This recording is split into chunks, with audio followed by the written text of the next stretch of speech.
সবাইকে জানাই শিব চতুর্দশী শিবরাত্রির অনেক শুভেচ্ছা যারা আমার দর্শক। তো আজকের দিনে এই ভাইগুলো রাস্তা দিয়ে আসছে। তোমরা কোথা থেকে আসছো? ভসরা। তো ভসরা সুবর্ণরেখা নদী থেকে জল নিয়ে আসছে। আজকে গরমটাও প্রচুর এবং সেখানে ব্যাক আপ দেওয়ার জন্য টোটো আসছে। টোটোতে অনেক ভাই রয়েছে। তো আমরা সবাই ভোলে বাবার ভক্ত, কিন্তু সময় সুযোগের অভাবে হয়তো আমরা যেতে পারি না। তো এই ছোট্ট ভাইগুলো ওরা এতটা রাস্তা জল নিয়ে এসে আবার যাবে কোথায়? বেল্লাতে গিয়ে ভোলে বাবার মাথায় ঢালবে। তো ওদেরকে উৎসাহিত আমাদের তো অবশ্যই করতে হবে। এ একটু নিয়ে যাচ্ছে, সে একটু নিয়ে যাচ্ছে, আরও আছে। তো আমার তরফ থেকে ভাই ছোট্ট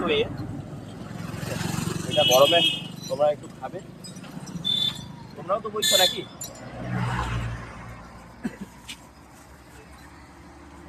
নাও, তোমরা সাবধানে যাবে। হ্যাঁ, রাস্তা অনেকটাই। ঠিক আছে। আর কে আছে? তুমি আছো? আচ্ছা, তোমরা ভাই ভালো করে যাও। হ্যাঁ, আর তোমরা তো রেস্ট নিয়ে যাচ্ছ রাস্তায়? না, কন্টিনিউ যেতে হবে। তো এক্সচেঞ্জ করে। হ্যাঁ, সবাই ভালো থাকবেন, সুস্থ থাকবেন। জয় হিন্দ।